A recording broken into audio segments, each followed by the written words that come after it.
Com a palavra, o vereador Dr. Maurício.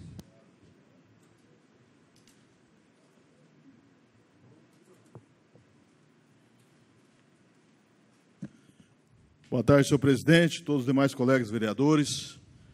Boa tarde àqueles que nos acompanham através das redes sociais. Em especial, vou mandar um abraço aqui para o professor Edson. Boa tarde aos funcionários dessa casa, a todos que estão aqui na plateia.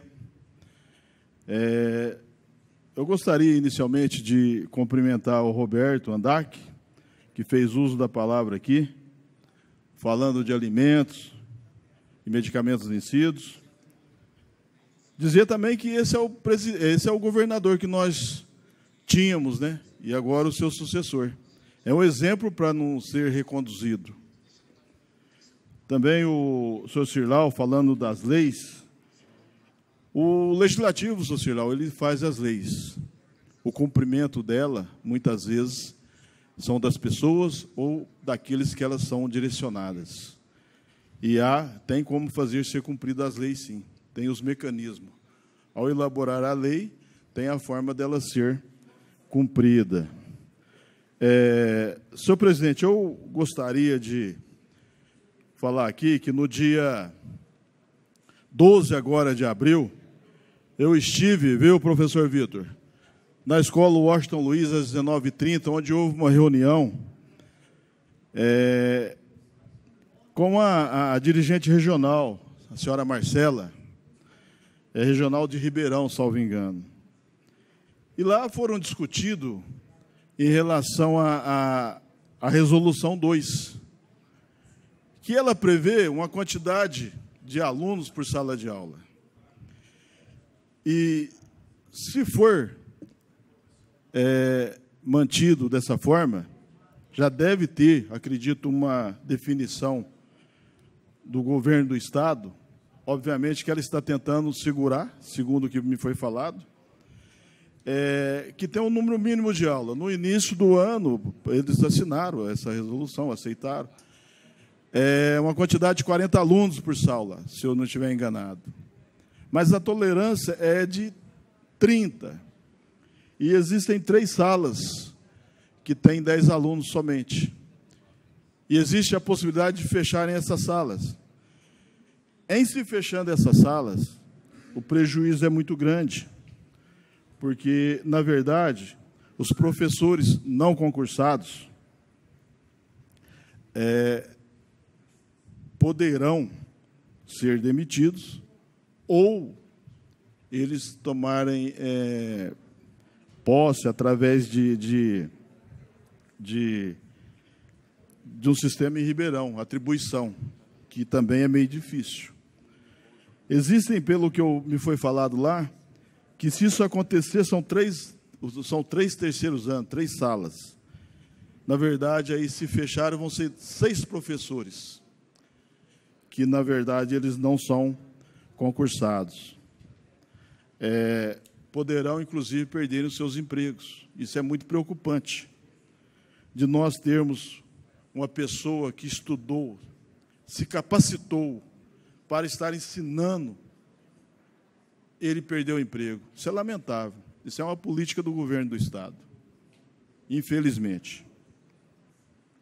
E esse problema não é só na escola Washington Luiz.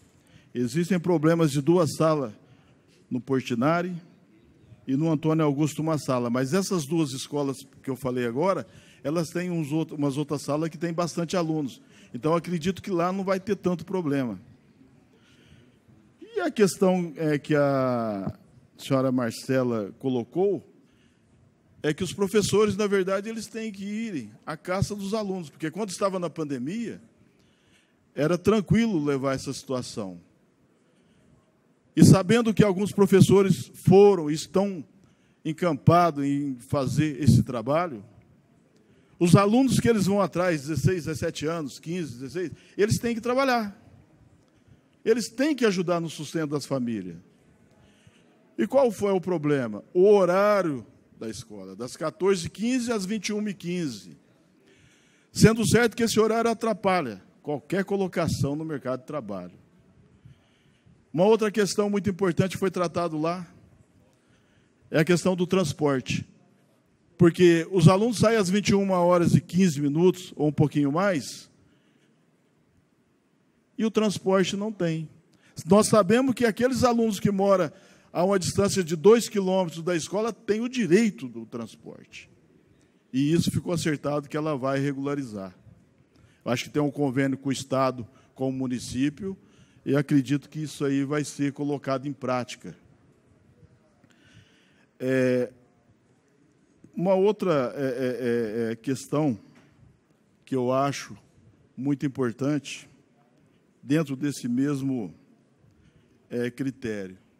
O horário, esse ano, não tem como voltar atrás. É experimental, mas foi assinado lá, então tem que permanecer até no fim do ano. Dificilmente esses alunos que estão fora das escolas eles vão voltar. Não tem como. Portanto, se aproxima eventual demissão desses professores, que eu entendo que é um descaso do Estado para com a educação. Porque a educação, professor Raimundo, o senhor sabe muito bem que ele é o pilar, ele é o alicerce da nossa sociedade. Porque um povo educado, um povo que tenha o estudo e, consequentemente, as suas profissões, professor Vitor, consequentemente, caminhará de uma maneira mais tranquila e que todos nós almejamos para os nossos filhos. Eu tenho uma preocupação muito grande nessa situação, não só porque a minha filha também estuda lá. Eu vou praticamente todos os dias buscá-la. E aqueles pais, aqueles filhos que os pais não têm condições, não têm um veículo para buscá-los.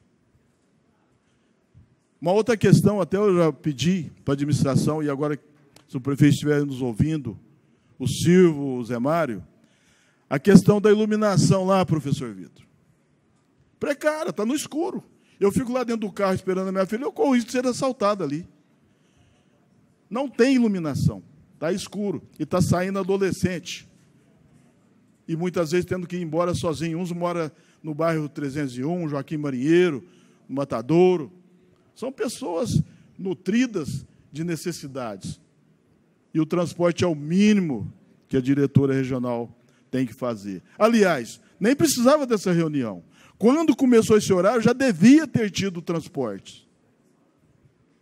E nós aqui estamos, e os professores lá estão ansiosos, porque a situação deles ela é complicada. Aliás, complicadíssima. Eu tinha outras coisas a tratar, mas o horário vai contra a minha intenção. Agradeço pela paciência. Muito obrigado.